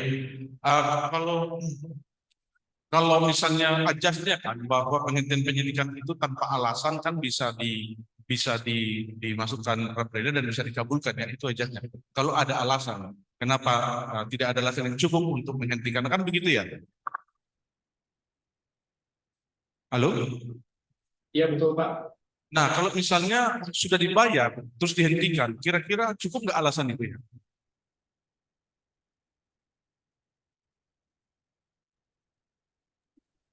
Bagi korban yang terkait cukup, Pak. Cukup. Jadi kalau udah cukup berarti, dan juga nggak ada yang mengajukan pra peradilan kalau sudah dibayar, karena mungkin dari korbannya saja, baru kemudian lagi kalau misalnya juga diperadilan juga, kemungkinan besar juga akan dinyatakan cukup beralasan penggantian karena kerugian yang ditimbulkannya juga sudah selesai dan para pihak juga sudah selesai. Mungkin itu sekarang ini kan lagi pengembangan restoratif justice, sehingga kalau misalnya sudah ada restoratif justice, meskipun itu tidak diatur secara umum, tetapi kalau misalnya pra peradilan itu dimajukan oleh pihak lain yang bukan korban, karena korban tidak mungkin lagi mengajukan pra peradilan karena korban kan sudah menerima pembayaran. Jadi pikir dari saya tidak mungkin lagi dimajukan pra peradilan, dan kalau dimajukan pra peradilan adalah bahwa itu cukup alasan untuk menghentikan penyidikannya karena OJK telah melakukan pihak korban telah menerima pembayaran. Mungkin OJK sebagai penyidik nanti di sana yang memfasilitasi atau melakukan restoratif justice. Mungkin pendapat saya dari situ, oleh karena itu kalau dimajukan pra peradilan mungkin, tetapi alasannya tidak mungkin juga dikabulkan karena alasan tadi itu, dan yang mengajukan pra peradilan juga kalau sudah dibayar kayaknya juga enggak ada. Dan memang kalau bisa di dalam perbankan itu selalu diusahakan untuk diselesaikan secara damai, daripada nanti nama suatu bank itu ada misalnya seperti ini. Nanti coba dibaca di dalam peraturan itu apakah ultimum remedium untuk perbankan. Saya melihat itu tidak ada disebutkan ultimum remedium. Cuma di dalam sifat perbankan itu sekali suatu bank dinyatakan itu dan viral tidak bagus penanganannya, pelayanannya, maka itu dampaknya sangat tinggi kepada popularitas ataupun reputasi dari bank itu, sehingga OJK sangat mempertimbangkan hal-hal yang demikian untuk reputasi suatu bank. Mungkin itu jawaban dari saya. Terima kasih, saya kembalikan ke Pak Moderator. Ya, begitulah Bapak dari Singkalang, jawaban dari narasumber dan dari beberapa rekan hakim tinggi ya. Tapi ya mohon maaf ya kami sampaikan. Kami sebenarnya ingin memberi jawaban secara tegas dan jelas. Cuma tadi ya kebetulan Bapak dari Singkalang, penyampaian daripada narasinya dan pertanyaannya tadi, iya Pak, mendengung suaranya, jadi kurang kita tangkap secara jelas. Namun intinya yang kami tangkap tadi, ketika pelaku tindak pidana pihak perbankan itu, ya, yang oleh pihak otoritas jasa keuangan telah dilakukan penyidikan, kemudian si pegawai pelaku tindak pidana mengajukan pembayaran ganti rugi dan diterima oleh pihak nasabah. Nah, itu yang ditangkap tadi.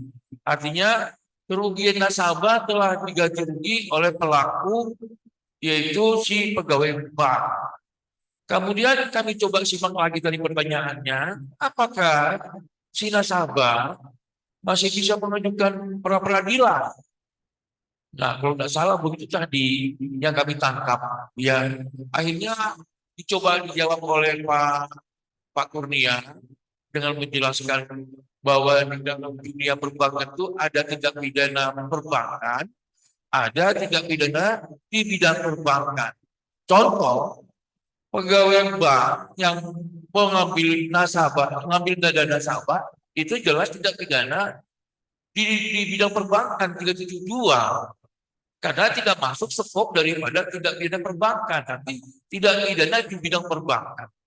Nah, kalau tidak salah tadi saya nangkap, apakah pertanyaan dari Sri Kalang tadi, apakah tidak pidana yang terdapat dalam KUHP seperti pasal 372 dapat diterapkan ke tidak pidana perbankan tadi? Kalau kami nggak salah tangkap ya, bagaimana? Begitu tadi pertanyaannya. Iya Pak, izin Pak. Betul Pak. Betul, seperti itu. Apakah bisa diterapkan pasal-pasal yang ada di tindak pidana KUHP terhadap penerapan kepada undang-undang sektor pengembangan jasa keuangan tadi? Itu pertanyaannya tadi kalau tidak salah ya. Tadi sudah dijelaskan oleh Pak Kurnia saya kira ya. Jadi dibedakan antara dunia tidak pidana di dunia perbankan sama tindak pidana di bidang perbankan. Ya jelas. Kalau di bidang perbankan, ya otomatis itu nanti nuansanya apa? Areanya itu area penyidik kepolisian tentunya seperti kata Pak Kurnia tadi. Itulah intinya. Nah, sementara kalau si korban bisa mengajukan pra-pin, kalau memang itu tadi pertanyaannya oleh Pak Bobongan tadi juga sudah dijawab, nah, jawaban daripada Pak narasumber. Itulah kira-kira yang bisa kita sampaikan dari sini untuk menjawab pertanyaannya rekan hakim dari KRI Kalang. Ya terus terangnya kita ingin secara clear menjawabnya, tapi ya jujur kita tadi kurang jelas menangkap, kurang jelas suara itu kita tangkap secara utuh. Namun kita berupaya untuk menjawab. Itulah pertanyaan. Yang jelas kejahatan perbankan dan kejahatan di bidang perbankan dua kejahatan yang berbeda. Kalau di dunia perbankan, otoritas jasa keuangan OJK bisa mendominir tidak pidana yang dilakukan oleh pelaku perbankan dalam kejahatan perbankan dengan memberi ganti rugi, yaitu tentu seperti kata Pak Kurnia tadi, dilihat dulu kasus per kasusnya. Ya, dilihat dulu kasus per kasus apakah itu tidak pidana murni perbankan atau tidak pidana di bidang perbankan. Kami kira begitu yang bisa dijawab. Kurang lebihnya ya. Oke. Ini ada tambahan sama saya. Kenapa OJK dibuatkan menjadi yang mengawasi dan juga mengatur penyidikan? Ini ada gini. Ya, khususannya adalah OJK itu diberikan wewenang untuk melihat dan merawat dari OJK itu. Jadi kalau misalnya perbankan itu harus dipisahkan dia dari tindak pidana umum atau tindak pidana berkaitan dengan perbankan, karena dia ini ada sesuatu kepentingan yang umum, kepentingan umum yang ada di perbankan itu sendiri. Sehingga kalau reputasinya ini hancur juga menjadi bagian pertimbangan daripada OJK.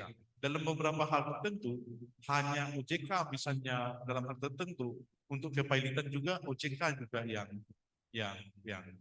dilibatkan sekarang ini yang mengajukan.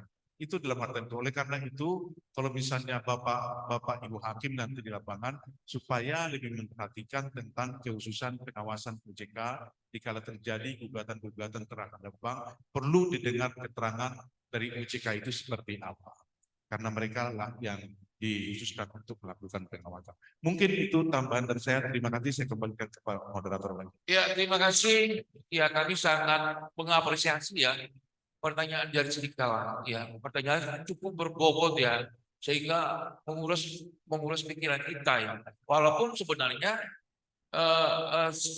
pertanyaan ini layaknya diajukan pada sesi ketemu langsung offline. Jadi jelas kita sangat mengapresiasi pertanyaan itu, dan saya pribadi selaku moderator sangat berkualitas pertanyaan itu. Terima kasih ya. Nah, untuk nanti kalau kurang jelas kita boleh lanjut lagi lewat chat atau lewat HP lah, masalah itu supaya lebih jelas. Terima kasih atas pertanyaannya. Nah, kita lanjut, masih ada waktu kira-kira berapa lama lagi, Bu? 12 menit lagi. Silakan dari bapak-bapak yang ada di pengadilan negeri lain. Ini saya pernah tugas di Tarutung saya ini. Kok Tarutung nggak pernah nanya-nanya nih ya? Saya pernah tugas di Tarutung tahun 98 sampai tahun 2001. Oh, coba PN Tarutung. Rekan-rekan hakim dari PN Tarutung, ya, mana PN Tarutung ini? Waduh, tanyalah sedikit-sedikit. Contoh gitulah, Pak, contohnya tidak pidana di bidang perbankan, apa sih contohnya? Umpamanya lah seperti itu. Kan tadi kan tidak pidana perbankan, kok ada pula tidak pidana di bidang perbankan? Contoh lah contohnya seperti itu. Gimana nih dari rekan-rekan saya dari PN Tarutung ini? Saya pernah tugas Tarutung ini 3 tahun lah. Gimana nih? Tarutung. Kok nggak ada suaranya?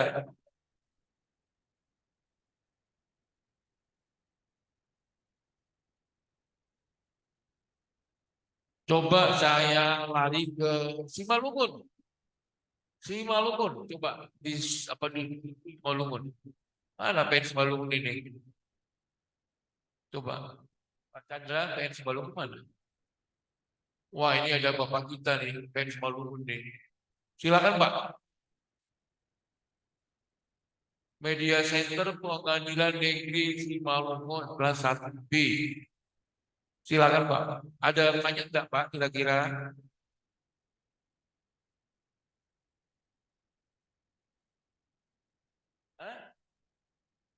Unmute. Kita melangkah ke kisaran. Mana kisaran ini? Ini Bu siapa namanya?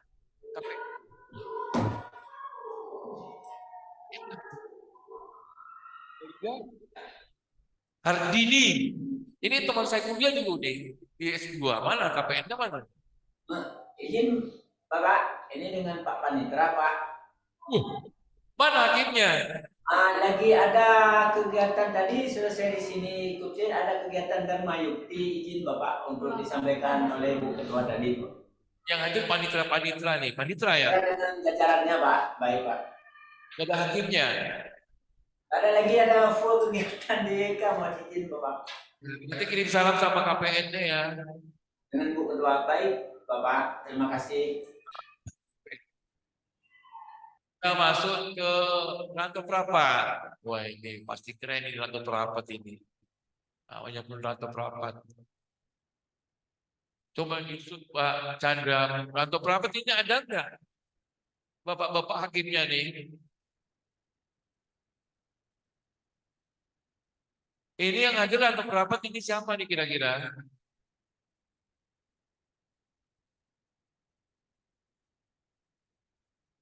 Oke ya, oke, oke lah. Untuk terakhir kalinya, untuk yang terakhir nih, di antara rekan-rekan hakim, saya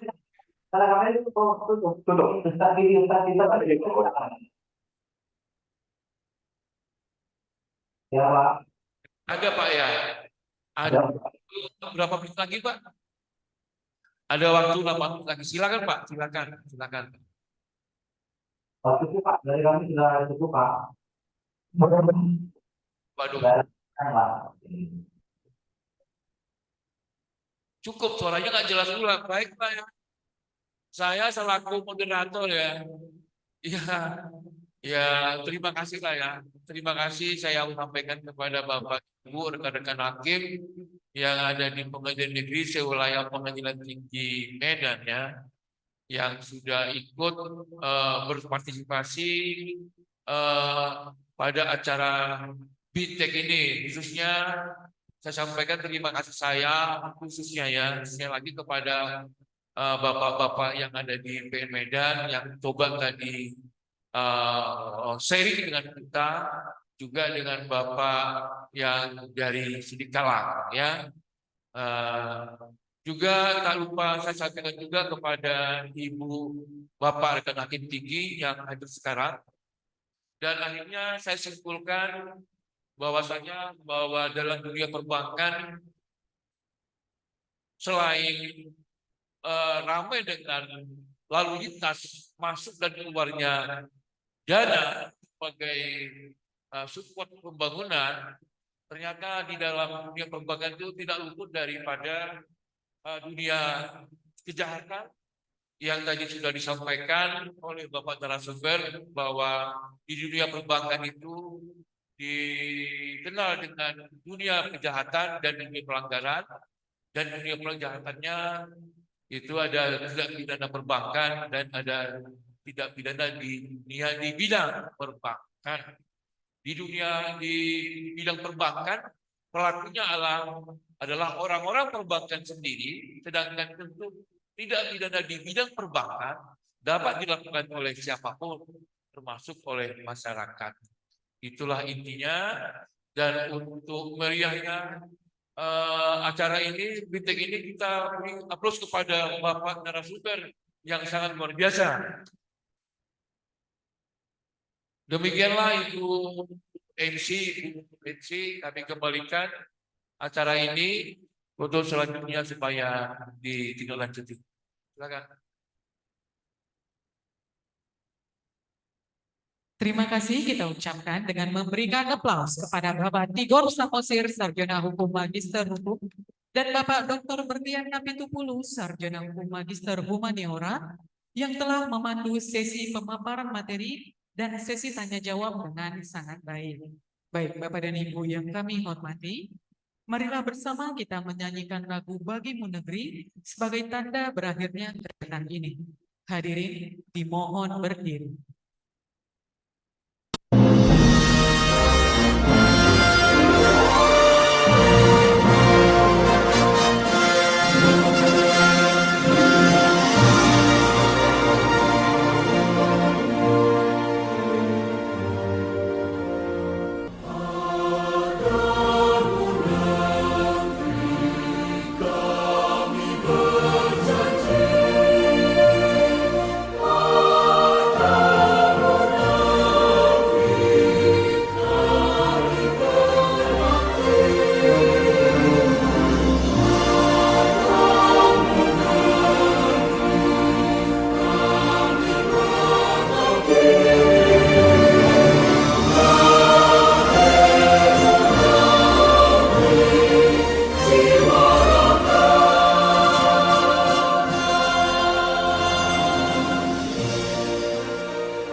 Hadirin disilakan duduk kembali.